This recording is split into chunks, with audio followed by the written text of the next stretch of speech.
पटेल यांना विनंती आहे, आपण आपलं मनोगत व्यक्त करावं.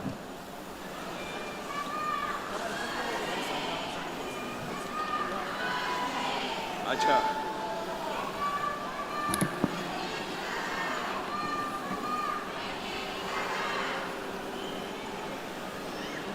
आजच्या या सभेमध्ये सर्वप्रथम मी आमचे नेते आदरणीय अजितदादा पवार यांना मी भावपूर्ण श्रद्धांजली मी वाहत आहो. या सभेमध्ये उपस्थित आमच्या नेता राष्ट्रवादी काँग्रेस पक्षाचे अध्यक्ष, या महाराष्ट्राचे उपमुख्यमंत्री आणि आपल्या सर्वांच्यासाठी प्रेरणास्थान म्हणून, श्रद्धास्थान म्हणून आपल्या या बारामती विधानसभामधून उमेदवार म्हणून असलेले आदरणीय सुनेत्रावहिनी पवार, आपल्या शिवसेना पक्षाचे नेते आणि राज्याचे उद्योग मंत्री माननीय उदयजी सामंत, राष्ट्रवादी काँग्रेस पक्षाचे अध्यक्ष, महाराष्ट्राचे अध्यक्ष माननीय सुनील भाऊ तटकरे, आपले ज्येष्ठ नेते आदरणीय छगन भुजबळ साहेब, ज्येष्ठ नेते मुश्रीफ साहेब, ज्येष्ठ नेते दिलीप वळसे पाटील साहेब, आजच्या या सभेमध्ये आलेले, नुकत्याच ज्यांची राज्यसभेवर निवड झाली, आपले तसे राष्ट्रवादी काँग्रेस पक्षाचे जुने सहकारी राहिलेले खासदार रामराव वरकुटे साहेब, या कार्यक्रमामध्ये उपस्थित धनंजय मुंडेजी, बाबासाहेब पाटील, दत्ता मामा भळणे, मकरंदाबा पाटील, हर्षवर्धनजी पाटील, निलय आमच्या इंद्रनील नाईक, सर्व मान्यवर आणि आत्ता जे मंचकावर होते सुप्रियाताई सुळे, बारामतीचे सर्व माझे ज्येष्ठ मंडळी, बंधू भगिनी आणि माझ्या तरुण मित्रांनो, आज आपण सर्व एक प्रकारे एक या बारामतीमधून नवीन एक वाटचाल त्याची सुरुवात करण्यासाठी आपण उपस्थित आहोत. वर्षोनवर्ष जसं तटकरेजींनी सांगितलं, या बारामतीमधून अजितदादा सतत 8 वेळा निवडून गेले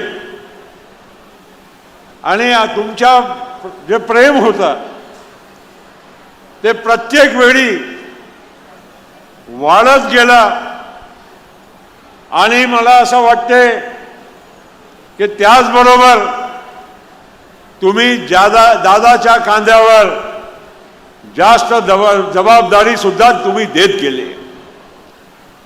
या बारामतीमध्ये आल्यानंतर भारतातला किंवा परदेशातला कोणाला पण इथे बोलवा, त्यांना विश्वास बसू शकत नाही की हे एक तालुकाचा हे स्थान आहे.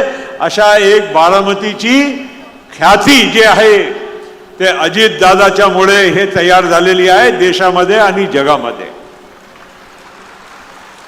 काय इतकं सुंदर शहर, स्वच्छ शहर, सगळ्या सोयी उपयुक्त हा शहर, आणि बारामतीमध्ये पाय ठेवल्यानंतर तुम्हाला कुठे पुण्या मुंबईला कुठे जायची काही गरज वाटत नाही. अशा सगळ्या सोयी अजितदादांनी या तुमच्या या बारामतीसाठी करून ठेवलेल्या आहे.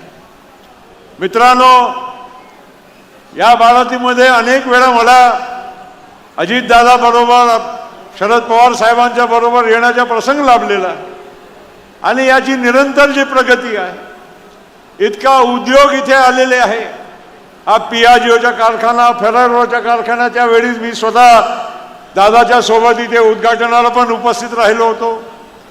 आणि या भागासाठी जी दादाच्या मनामध्ये तळमळ होती, जी एक जिद्द होती, एक चिकाटी होती, ते खरोखर म्हणजे तुमच्यासाठी एक फार मोठा म्हणजे एक उपलब्धी होती, तुमच्यासाठी एक गौरवाचा विषय होता.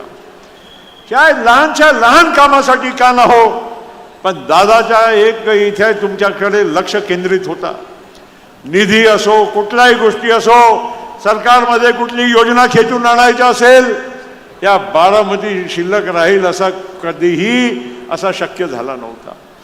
आणि दादानी जे सत्ताचा उपयोग आहे महाराष्ट्रासाठी केलाच. आम्ही महाराष्ट्राच्या शेवटच्या जिल्ह्या गोंदियाचे आम्ही नागरिक, पण त्या गोंदियामध्ये सुद्धा जर कोणी छाप सोडली असेल, काय विकासाचा मोठा काम करून दिला असेल, तो फक्त आणि फक्त अजित दादांनी केला आहे. ही तुम्हा सगळ्या लोकांना मी सांगू इच्छितो. या महाराष्ट्रभर सिंचनाचे प्रकल्प असो, उद्योग असो, इन्फ्रास्ट्रक्चरचे अनेक कामं असो, हे करण्यामध्ये अजितदादा कधी मागे राहायचे नाही. आणि म्हणून मित्रांनो, आपल्या सगळ्यांच्यासाठी एका बाजूला दुःखाचाही क्षण आहे की दादा आपल्यामध्ये नाही, पण समाधान या गोष्टीचे आहे की आज आमच्या सुनेत्रा वहिनी समोर येऊन आज तुमच्या सगळ्यांच्या नेतृत्व करायला तयार झाले आहे. ही आपल्या सगळ्यांच्यासाठी मोठी समाधानाची गोष्ट आहे.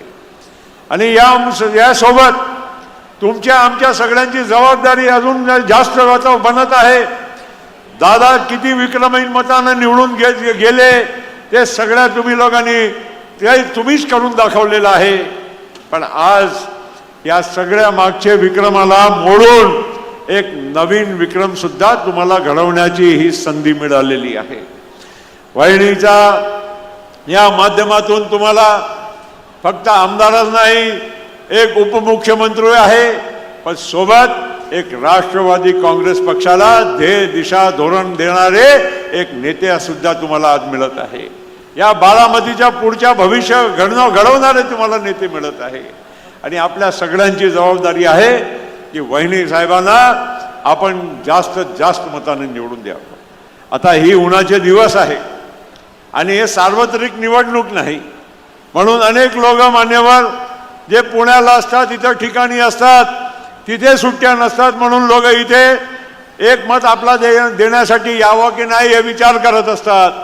त्यांच्या मनामध्ये श्रद्धा आहे, भावना आहे, पण तरी देखील आपल्याला घराघरातला एक एक मत कसा त्या मतदान केंद्रावर येईल आणि आपल्यासाठी मत होईल हे आपल्याला काळजी घेण्याची गरज आहे. आणि त्यामुळे जर खऱ्या अर्थानं आपल्याला दादाला श्रद्धांजली आपल्याला द्यायची आहे, ते तुमच्या मनात आहे, सगळ्यांच्या मनात आहे. पण ती श्रद्धांजली जेव्हा वहिनी साहेब या देशातला सगळं विक्रम मोडून जास्तीत जास्त मतानं निवडून येतील, हीच तुमची खरी श्रद्धांजली आमच्या अजितदादांच्यासाठी राहणार आहे. आणि म्हणून मी इथे काय जास्त बोलणार नाही. इथे आमच्या बहिणी बसलेल्या आहे. मागच्या काही दिवसामध्ये महिला आरक्षणच्या विषयी सुद्धा चर्चा झाली. आमच्या भगिनीला मी सांगू इच्छितो की तुमच्यासाठी जर सर्वात जास्त जर कोणाच्या मनामध्ये प्रेम असेल, ज्यांना काही करण्याची इच्छा होती, ते आमच्या अजितदादांच्या मनामध्ये होती. या लाडकी बहीणची योजना किती चर्चा झाल्या त्यावेळेस. भुजबळ साहेब, तटकरे साहेब, सगळ्यांना माहीत आहे, मुश्रीफ साहेब, हे मंत्रिमंडळात असलेले लोकांना की पैसे कुठून आणायचे, काय करायचं.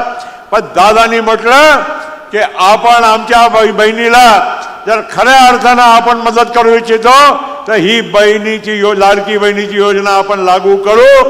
त्याच्यासाठी कुठेही पैसा कमी होऊ देणार नाही. ती त्यांनी व्यवस्था तेव्हाही केली आणि आज आपल्या सगळ्यांच्यासाठी अभिमानाची गोष्ट आहे. ती योजना न केवळ चालू आहे, या पुढच्या 5 वर्ष सुद्धा आमच्या बहिणीला ही योजना आता मिळत राहणार आहे.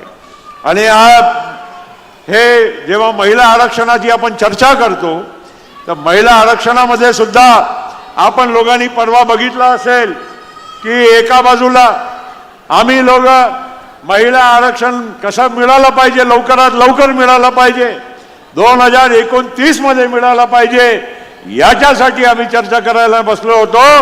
तेव्हा दुर्दैवाने काही गोष्ट काही लोकांच्याकडून त्या मदत साथ तुम्हाला मिळाली नाही. पण तरी देखील मी तुम्हाला सांगतो की आज महायुतीचं जे सरकार आहे मोदी साहेबांच्या नेतृत्वामध्ये, ते या आमच्या बहिणीला हे मदत केल्याशिवाय, तुम्हाला आरक्षण दिल्याशिवाय हे राहणार नाही. ही सुद्धा ही वस्तुस्थिती राहणार आहे. आणि म्हणून मी अधिक न बोलता आज आपण सगळ्या लोकांना परत विनंती करतो की येणाऱ्या परवाच्या निवडणुकीमध्ये आपण जास्तीत जास्त मतदान कसं करायचं याचीसाठी काळजी घ्यावी, एवढंच बोलतो. आणि आपल्या सगळ्यांच्या खूप खूप आभार व्यक्त करतो.